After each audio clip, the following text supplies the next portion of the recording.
Okay, welcome to Are You a Robot? It is a pleasure to have you here with us again. Before we jump into the full conversation, let's hear a quick intro and then a little update from myself. Hi, I'm Dorothea Baur. I'm an independent consultant, lecturer, and speaker with a focus on ethics, most specifically in tech and finance, and I am based in Switzerland. So, if you're new to Are You a Robot? This is a series where we aim to tackle and dissect the greatest questions and challenges that arise from AI and other related technologies. I am Demetrios Brinkman, your host, and the way that we're going about doing this is by having the best and brightest minds in their respective fields, the cream of the crop. Come on here, talk with me about what they're seeing, how they see the world, if there's any best practices that they can offer to us mere mortals, and we have discussions about it. So I will mention that the discussions do not finish here.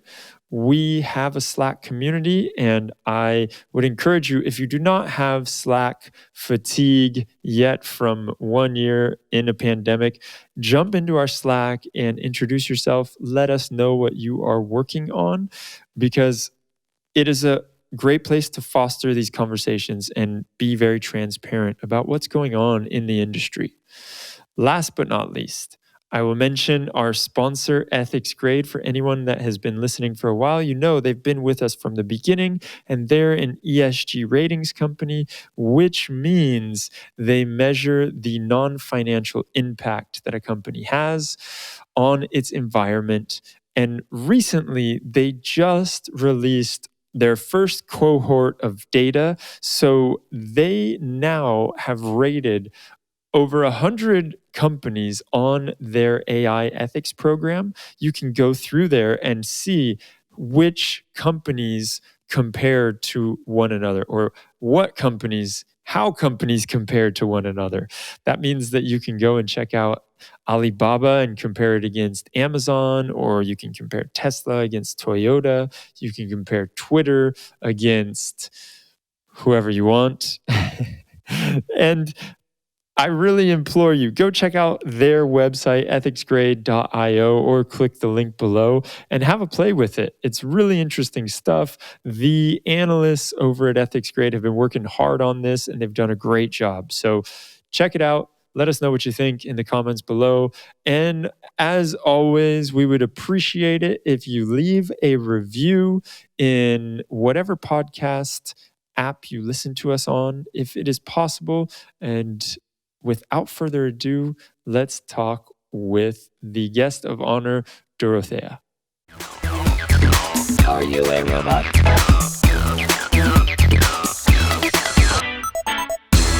Perfect. Thank you for coming on the show, Dorothea. This is set to be an amazing chat, and especially timely as we all know Clubhouse is the new rage, and we're going to dip into a little bit of that. But before we jump into all of that, I think it would be helpful for all of the people listening to know about yourself and your background. How did you get into tech? And more recently, how did you start to get into the ethics side of things? Well, it's actually the other way around. I have been in the ethics side of things for like almost 2 decades, but I started out with business ethics, and then I also went into environmental ethics, etc. But like a classical business ethics background with a PhD in business ethics, and the tech bit has only been added recently. And I have to borrow this statement from someone else who said about herself, she invited herself to the party. And that also applies to me, because when I joined Twitter 3 years ago, I don't know how it happened, but I got into this whole AI ethics debate, and I found it so fascinating, and I couldn't let it go ever since. And that's how I really came to be acknowledged as someone also competent in that field. Yeah, so you had the foundation. Yes, exactly, in business ethics, strongly in corporate social responsibility. And that's also one of my main things. I think AI ethics has some specific challenges that are distinctive because of the technology, but a lot of AI ethics can also benefit from debates that have been led in business ethics already. How so? Yeah, for example, the whole thing about discrimination, etc. Of course, part of it is what happens on a technical level with complex algorithms, etc. But other things that can be done to mitigate that is simply like a really good, credible, effective stakeholder management. It's not new, you know. So these are just discussions I'm trying to link to fields like business ethics and AI ethics whenever possible. That makes complete sense. Taking what's already been iterated on and Exactly. just shifting, because like you say, it's not like it's so foreign. There are a few distinct pieces, but we can build from or stand on the shoulders of giants by using what's been created already, and there's no use in reinventing the wheel. Though, I mean, to be honest, you could claim what learn from business ethics. Has business been really convincing with their ethics in recent decades? Of That's a course, great there's a point. lot of criticism, but it depends on what you look at in the academic debate or conceptual debates. You can borrow a lot from there, and then best practices, of course, are always hard to find, but they are there, and so I just think there is some mutual benefit for both Mhm. fields. That's great point that you bring that up too, so that the people listening, that was probably going through their head, and you answered it already. I anticipate this type of criticism. I've been in the field for long enough, believe me. Well, let's jump into Clubhouse because I know it is a huge topic of debate right now. And there are those many people that are using it. And full disclaimer, I have Clubhouse. I have been on it. I have used it. But I am also really interested in hearing all of the different viewpoints from it because I think it is one of those apps that has a little bit of a dark side. And so we need to look at it now before it's 10 years later and we have a Facebook situation. And I think it would probably be helpful to just start with a bit of an idea of what Clubhouse is for everybody out there. In if for those like two people who haven't heard about it yet, they they what Clubhouse is you go on, it is audio only. You have your profile picture, but you don't have any video, and you can go into different rooms, and there are people on a stage and they're speaking, and then there are people in the audience, and you can be invited onto a stage. And I think it got a lot of momentum because a lot of famous people are using Clubhouse, and it's very easy for you to all of a sudden just interact with a famous person, whether that be a famous VC who is talking about what companies to invest in and you can pitch them your idea on a company, or it's a celebrity who or a comedian who are making jokes and you can go in there and um, heckle the comedian in a way. And so that's the background on it. But one thing that becomes very apparent in the beginning once you download Clubhouse is that they work on this gamification. And you wrote a brilliant article on this about the gamification of how, if I want to get on Clubhouse, I need an invite. And to get an invite, I need to have someone who already has the app send it to me. And then the other thing is that, oh, yeah, just like a side note, it's only for iPhone users at this moment in time when we are recording, which is like mid-March. And they say that's going to change soon, but they've been saying that for a while. And so the gamification part is the really interesting part. And I think we can dive into that a little bit because you have some thoughts on it. Yeah, well, to be honest, and in order to uphold my credibility, of course, I can only judge it from the outside because I'm not on Clubhouse. I mean, I have been tempted to join, but I'm glad that it is not as popular yet, so that I have to join because otherwise I would lose business massively, so I can still afford to stay away. So I don't know the user interface details, etc., but I was appalled by the model, as you said, that requires you basically to share your address book with Clubhouse if you want to join, even though there are options to opt out from that, and then you're being punished by only getting 2 invites that you can send out, apparently. So basically, whatever their logic is, it's heavily growth based, and they're building a social graph, and they have to build up a new platform. And that's the one thing is whether you are willing to reveal details about yourself in order to get access. But the other thing is they basically force you, or they try to lure you into sharing details of your contacts. And then you infringe on the privacy of the contacts in your address book. And this can have really bad consequences. There's this famous case from Facebook, which sometimes comes up with really weird suggestions for people you might know, really spooky sometimes. How can they know that I actually know this person, but I don't want to be friends with them on Facebook? So apparently, a few years ago, people were suggested to each other who shared the same psychiatrist. I know, and this is what happens when you give an app or a platform access to address books. It can then build a social graph across different address books, and it sees a pattern like, oh, these people appear in all the address books, but the app does not have any social context or no sense of discretion, and it will, reveal lovers, lawyers, psychiatrists, whatever else you might want to keep private. You might want to keep it private, actually, if you had thought about it. And they certainly don't want to be involved in your, social graph creation. So that's a real problem that they don't even, you don't even just share things about yourself. You share things about your grandmother, who doesn't even have a cell phone, whatever, she probably cares least. But it's quite far reaching. So they're kind of forcing you into what I call complicity, which is a bit of a harsh word, I know. But I borrowed this from a debate on business and human rights, so I think it's legitimate.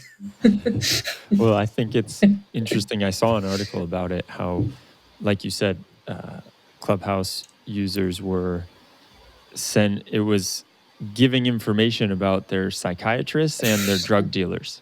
Yes. That was the clickbaity title. Well, maybe you share the same drug dealer with your psychiatrist. You never know. Yeah. There's all kinds of jokes that I can make there, but we'll try and stay professional. We are.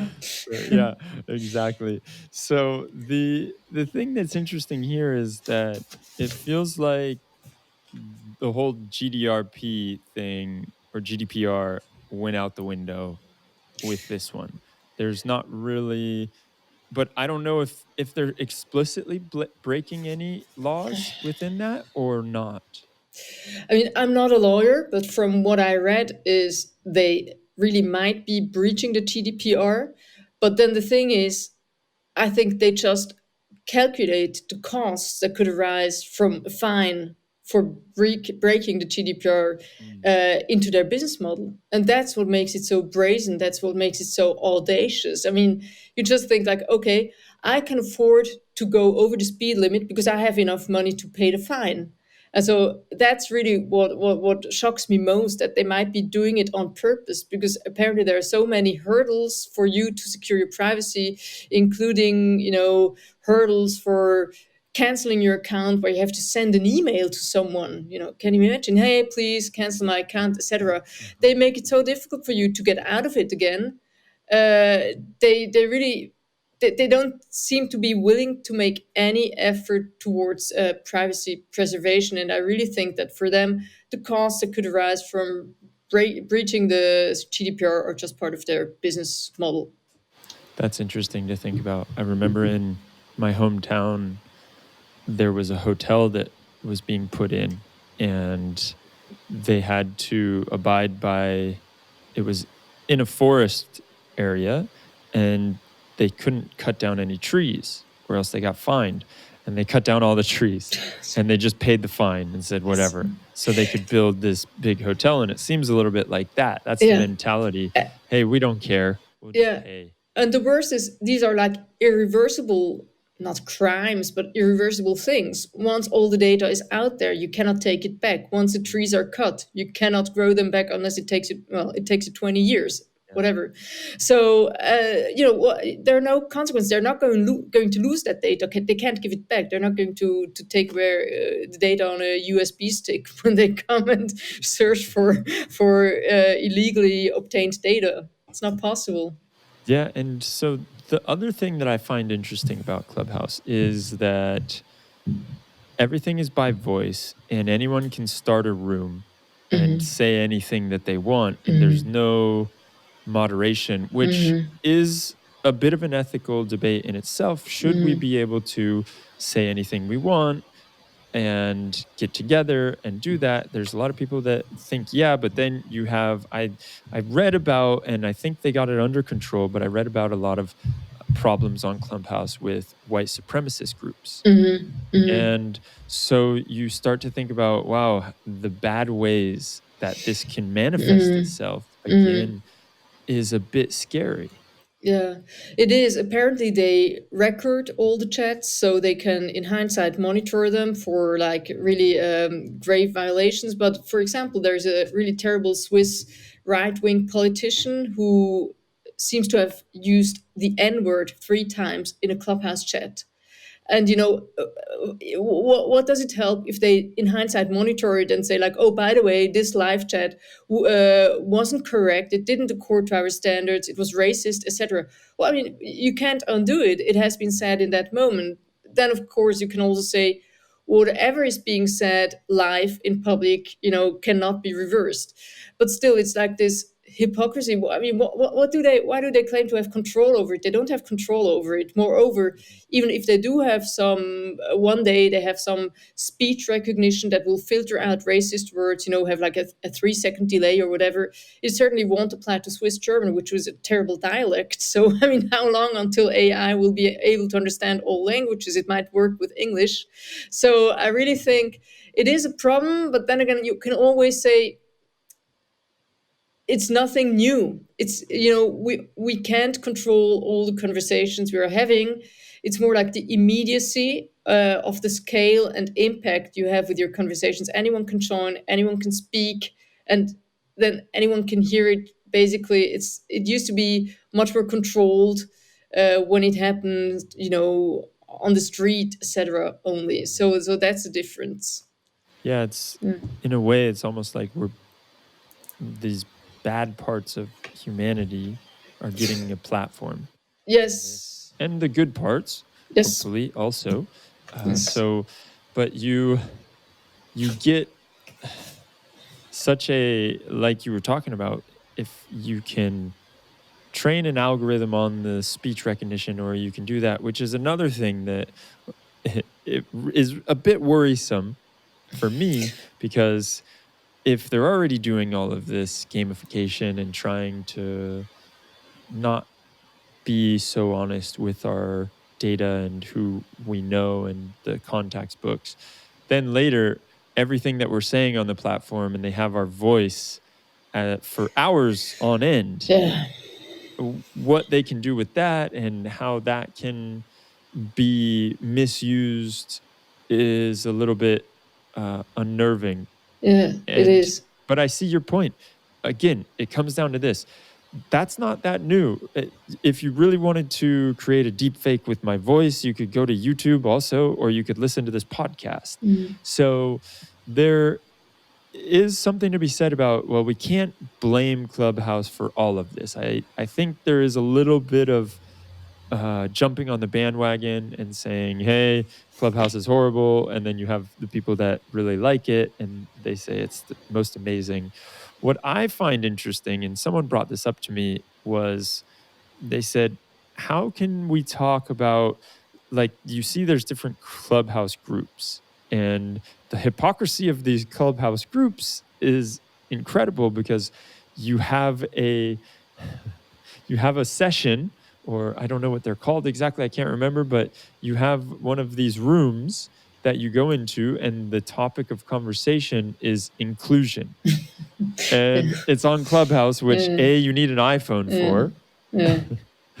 And so what, how can we call this an inclusive conversation, right? Yeah. Well, it's just kind of surprising that in the year 2021, someone launches an app that only operates on one system, and which happens to be those belonging to cell phones that are much more expensive than all the other ones. So it's not just a technological kind of divide, like are you an iPhone user or an Android user? It's also kind of a class divide. When you look at the market shares, I think in the US, iPhone has a much higher market share than in Europe. But I know that like in Switzerland, it's much lower. And so when you, in terms of purchasing power, you have much higher purchasing power among iPhone users than among Android users. So it also creates a vertical divide Yes. somehow. So yes, but then again, you also need to say, I mean, you can't have total inclusion for everyone. It's if you make like inclusion for anyone with a cell phone a key requirement, you basically frame it as a right to access. And then if you frame it as a right, you get into really like political discussions. Do I have a right? Is this like a basic need that needs to be fulfilled? Is it really a right to X and Y? It's really difficult to kind of prescribe companies to kind of make everything possible to give everyone access if it's not in their business model. Of course, it's a good thing if they do want to do it, but and they often also sell it as democratization, one of my other pet peeves in the debate. But I mean, you cannot really tell companies what access to provide and tell them that they have to release it on different platforms or on different operating systems at the same time. There are also like kind of freedom of choice among companies, but of course it's then our choice as users to say like, oh, I don't agree with that business model for privacy reasons, for inclusion reasons, etc. I stay away out of solidarity with all the Android users that have been excluded. Yeah.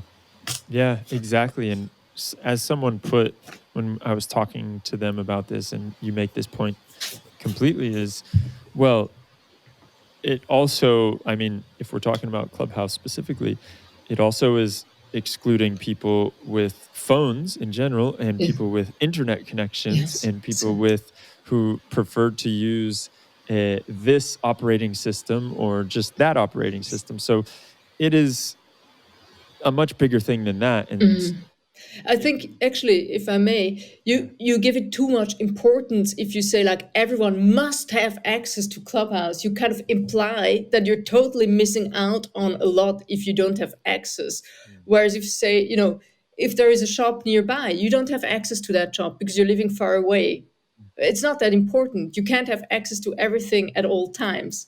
mm, But so by kind of framing it as something where you should have access to, you kind of, I think you artificially make it bigger than it is. It mm. would be great if we could stay cool about it. Okay, we don't really agree with the decision to only provide it on iPhones, but actually, you're not missing out on much. Yeah. That's a very good point. Like, and that may be one of the marketing ploys for Clubhouse, For and it's yeah, about us fear of talking missing about that. out. Yeah, Yeah, and you have people that uh, are angry at Clubhouse because they don't offer it on Android, and so it creates more buzz it about it. does. And then look at, we're just part of the sheep that are talking about it also. So let's talk about something else for a moment, because I know that you just wrote another great blog article about Robinhood. And as you just mentioned, the democratization Yes. of investing. And so you have some qualms with what Robinhood. I'd love to hear them. Well, actually, thinking about it, maybe I should thank Clubhouse for not even pretending to be democratizing anything, but to be quite honest about being exclusionary, because that's what leads us to Robin Hood, who says like making financial markets accessible to everyone.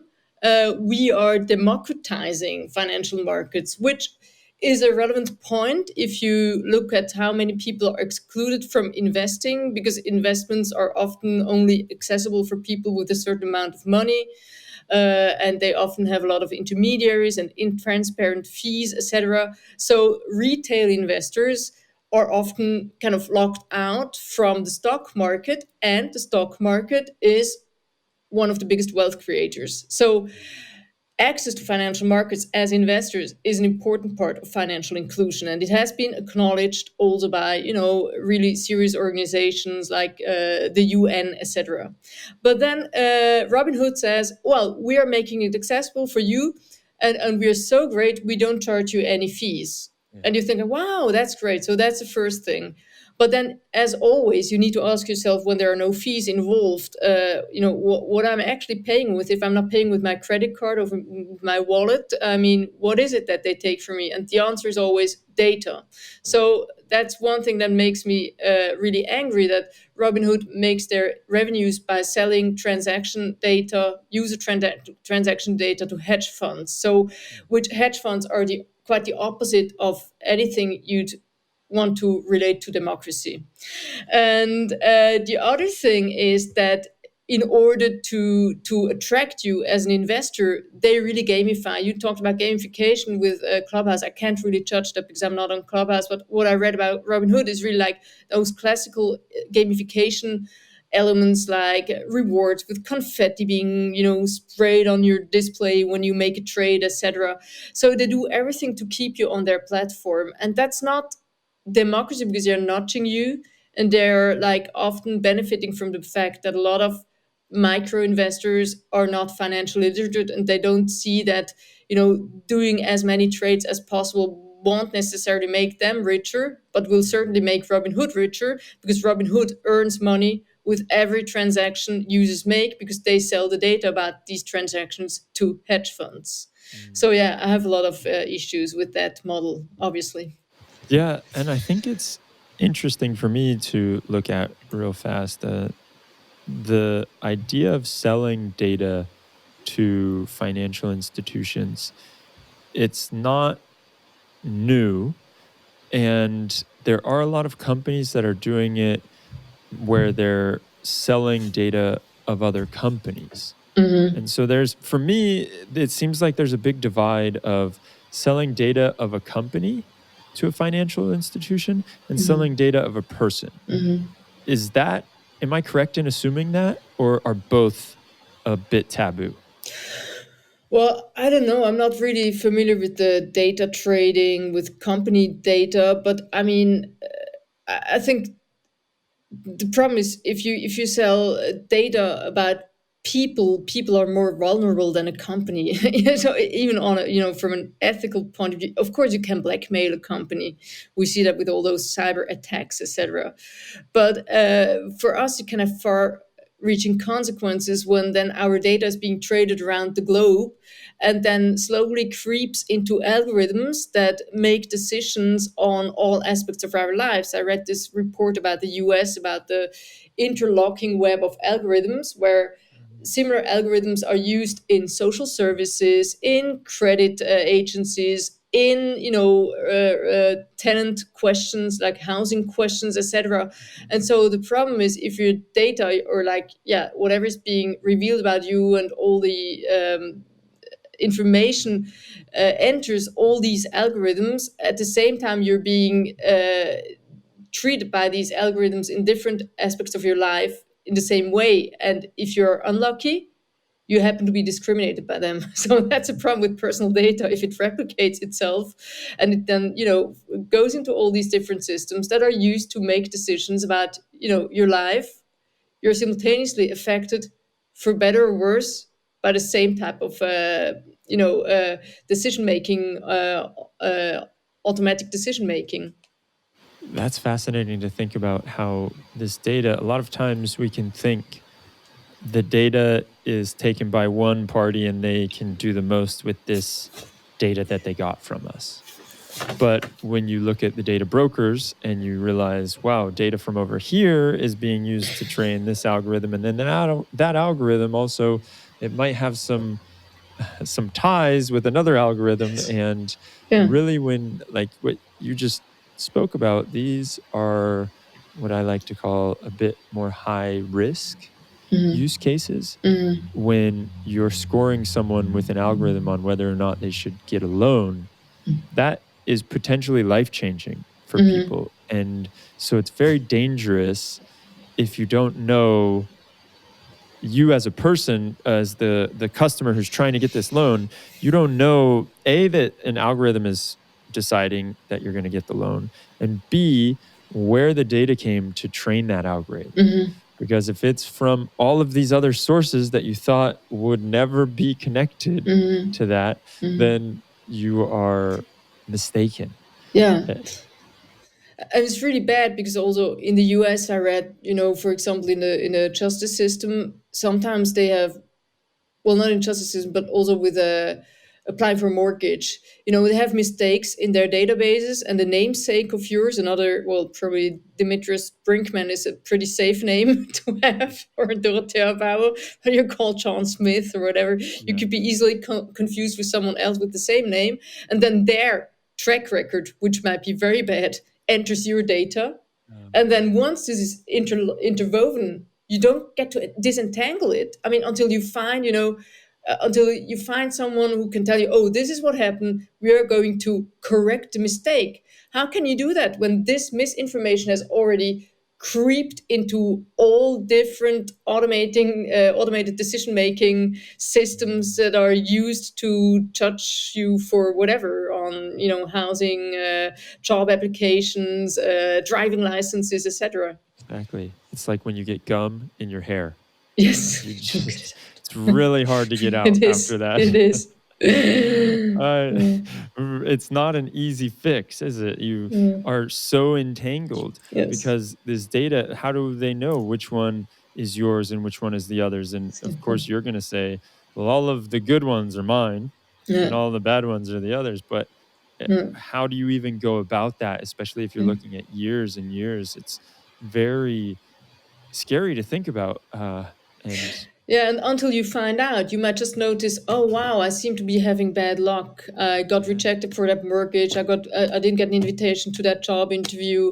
I don't know. I get bad matches on a dating platform, whatever. And then suddenly you realize it's all interlocked. Imagine, yeah, it feels like a spell. Like, yeah, oh, destiny hates me. Well, it's not destiny. It's just algorithmic interlocking, and you're just having a bad streak in terms of algorithmic decision making. yeah. And Wow. then you realize it, and then you try to counter it, and you don't, as you said, it's like gum in your hair. You just don't get it out. You'd have to shave your hair, and I don't know what the equivalent would be in terms of shave off the algorithm. Yeah, or freeze the data or Freeze it, something. yeah, exactly. Say that all of the data that's used before this point, when it got muddied, is no longer valid. Yeah, data amnesty. Yeah, Well, it's our exactly. right to be forgotten. We have that. I mean, there is that thing, but That I don't know the details. Yeah. yeah, exactly. The right to be forgotten, and then you get re. I don't know how you would say that, but yeah, Reconfigured exactly. data So they points. forget Yeah. everything, and then Yes. you get brought back together. Yeah, but for example, in the US, if you don't have a credit history, you don't get a high credit score, and then I mean, you're not a valuable consumer if you can't show that you have been spending a lot of money on your credit card and always paying the bills, etc. So it's to your disadvantage if you don't have a history to show. So Yeah. a clean slate is not always the best thing. Also, yeah, these are very valid points. And so people that are users of Robinhood or Clubhouse or any of these other gigantic companies that or social networks, and we've heard, most of us have heard about the bad things that are going on that we tend to turn a blind eye to. Do you feel like it's just the service is too powerful, so we're going to go with it no matter what they're doing in the background? Well, actually, I have had a bit of a change of mindset in that regard recently because I always thought like, oh, we are all like empowered critical citizens and some Kantian inspiration here, like free will, etc. Yeah. But now that I read about Robinhood, I really was confronted with the fact that there are neurochemical structures in our brains that just make it so difficult to resist. So the whole gamification really triggers dopamine responses in your brain. So when we are confronted with certain interfaces, it's just almost impossible to resist because it really, it makes us addicted. So the information I found about Robinhood is on a website called like Center for Addiction, whatever. And Robinhood is presented as an addictive game. So, and they write about these neurochemical, connections, etc. So it is a lot to ask from individual users to, resist all the neurochemical urges that we have. Oh, we feel so rewarded. It feels so good to be on Robinhood. Oh, look at that cute little teddy bear that appears whenever I make a new trade or whatever. It's a lot to ask, especially in a Clubhouse context when your friends are on that as well, but maybe also in Robinhood context. I can imagine there is some peer pressure. Hey, I made money on Robinhood. What are you using your Corona stimulus check for? As they say in Bitcoin, whenever I criticize Bitcoin, they say, "Oh well, stay poor being stupid." I could imagine the same type of peer pressure among Robinhood users. You're missing out on something, and not just in Robinhood's case, not just missing out on a fun chat on Clubhouse. You're missing out on money, on real money. Yeah. I tripled my stimulus check. What did you do with yours? Oh, you went to McDonald's. You're stupid. Yeah. Yeah. It's So very it's a lot true. to ask. It's a lot to ask from individual users. Yeah, I can see that completely, Mm. and especially when you have people that are toting the success stories. Yes. But Yes. as we know, it's not all success, No. and especially if you're a novice going into the market, it's a lot harder to triple the stimulus check than to lose it. I think you Yes. have a lot more chances of losing it. And so, one thing that I liked in your article, you talked about AI for nonsense, I think is what the term you used. Can you go into that a little bit? Just it's a bit I was told it's a bit disrespectful, but hey, I don't respect AI as a sentient being with dignity that has an intrinsic value. AI is a technology, and if I say AI for nonsense, I'm not insulting anyone here. Maybe the ones who created, but I mean, in that context, the AI cannot feel that I'm insulting it. So I just use this as like a paraphrasing of AI for good, etc. Because we say like there's so much AI for good, and there is AI for good. I don't doubt that, but we also need to acknowledge there's a lot of AI for nonsense when technology is developed for the sake of technology. So it doesn't really serve a real need. It's just a show off thing, and often also exaggerated in terms of what they promise it can do. But so my favorite example, and I've used this before, is like, why would you develop an AI or application that could monitor whether you light a cigarette on the gas station and warn you not to light a cigarette? What do you need AI for that? I mean, just like the amount of data that goes into that surveillance, etc. Then the emissions that are emitted for training that algorithm. That's one thing, but the other thing is also, I mean, how stupid do we become if one day we don't know anymore that you should not light a cigarette when you're near a gas station, apart from being told every day that we should not smoke at all. What I mean, how much responsibility do we delegate to AI? And so that's AI not just for nonsense, but also AI for the, how do you say, for making people more stupid than we would be otherwise. Yeah. And I keep coming back to this quote or this conversation that I had with Yoav from Salesforce, and Oh yeah. he was talking about the term.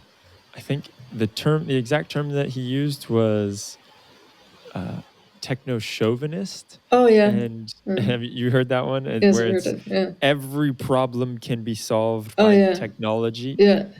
And this is an exact example of that. Exactly. Why do we need that problem to be Well, solved by for technology? especially, is it even a problem?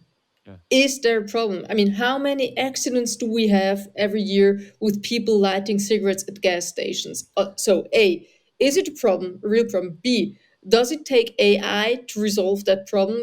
Is it even realistic that AI can do that? And C, or D, depending on how you count, what is the price we pay? Price is loss of knowledge, of like everyday knowledge eventually. That's like, of course, you can also say the same about using navigation systems. Can you still read a map? I can still, but I mean, it's easier to use navigation system.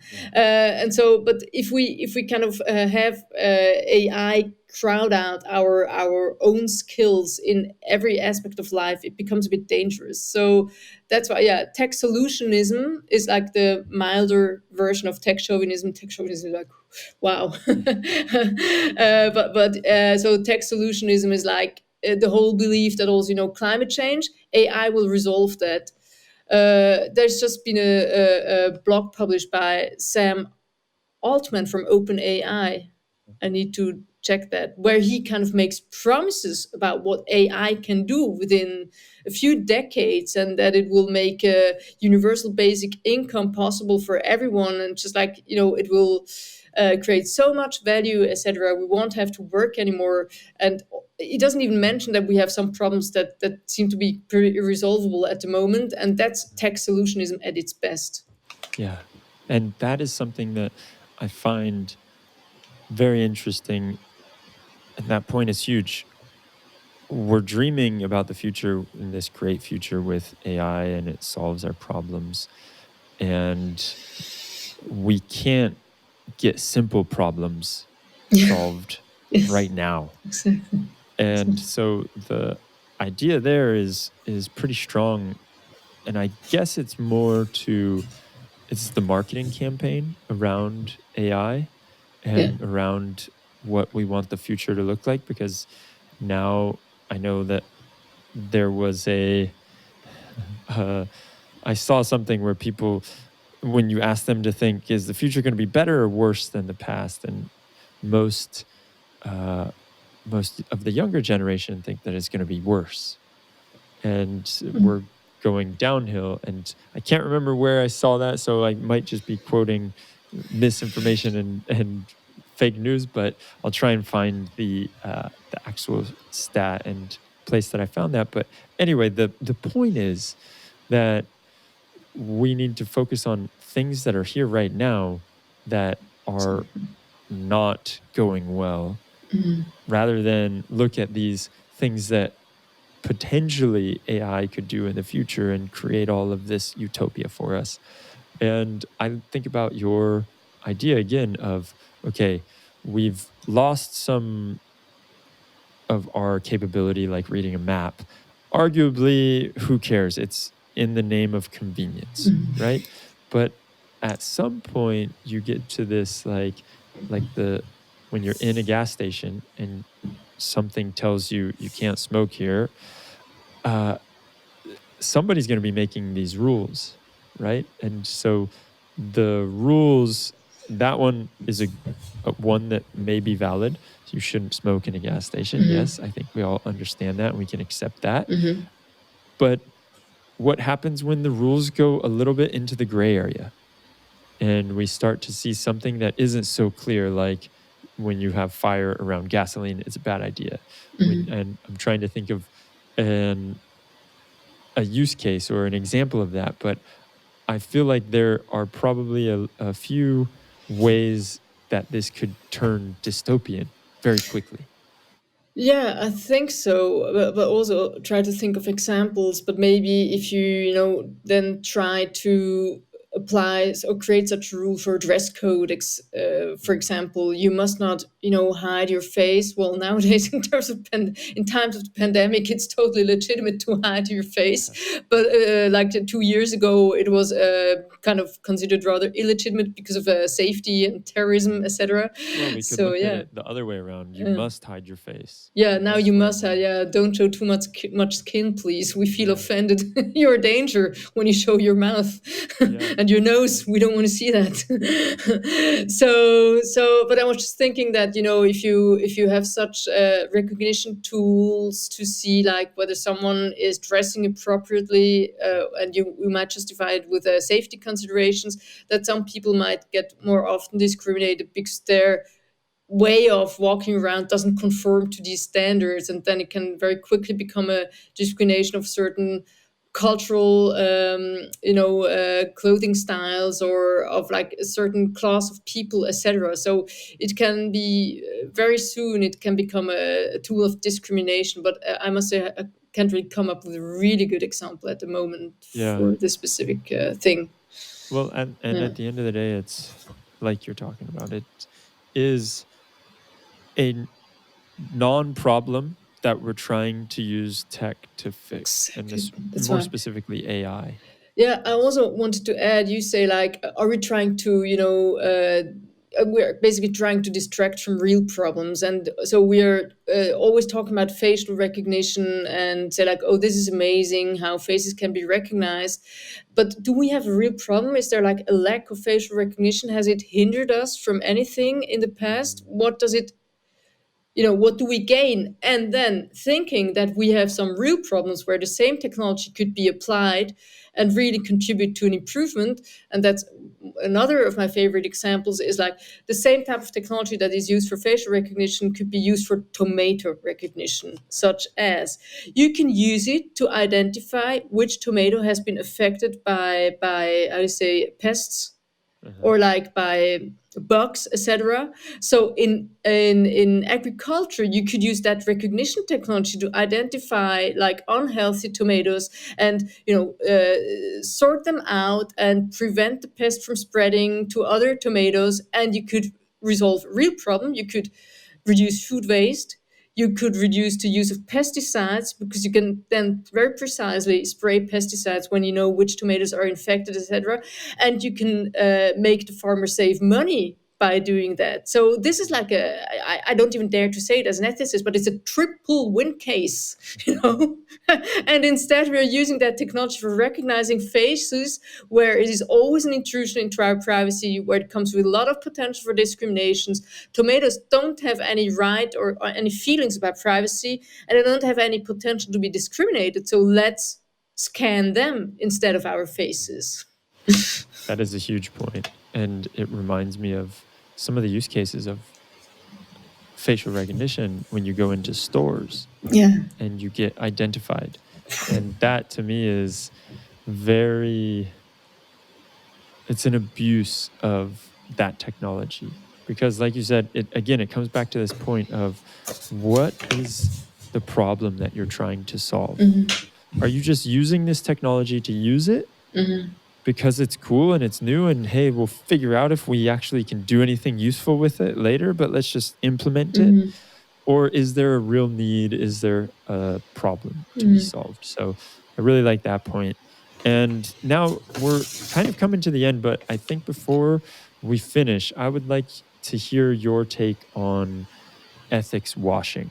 And I know that I've spoken to, I remember specifically speaking to Shay Brown about this idea of, because he does algorithm audits.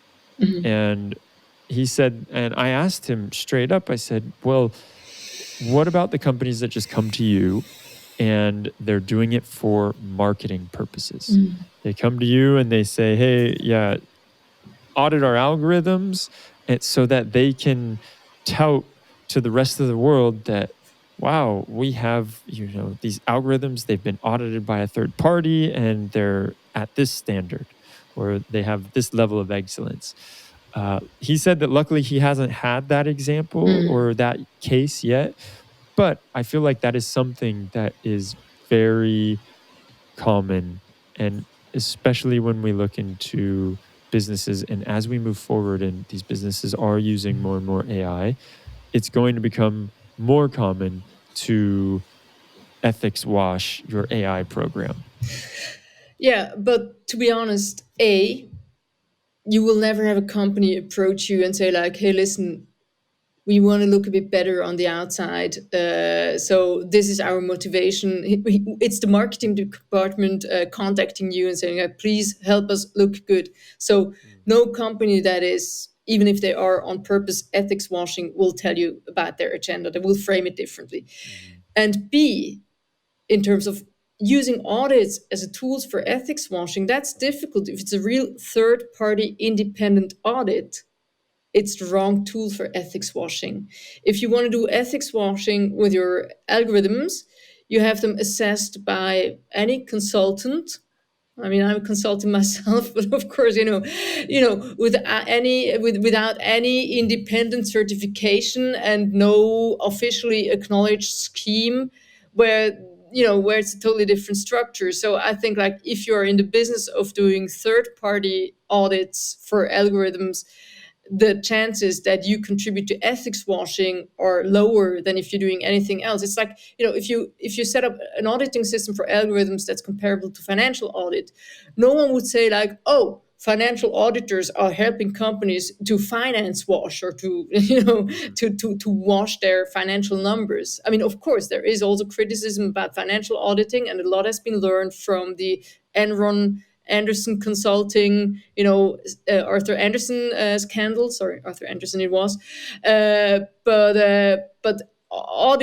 independent audits are, I think, the wrong angle to do ethics washing. It's more like when you say, we are collaborating with this NGO, and then you realize it's just a front group, or like an industry sponsored group of like a few kind of co-opted representatives. Then this is ethics washing. And how else have you seen that play out? How have you?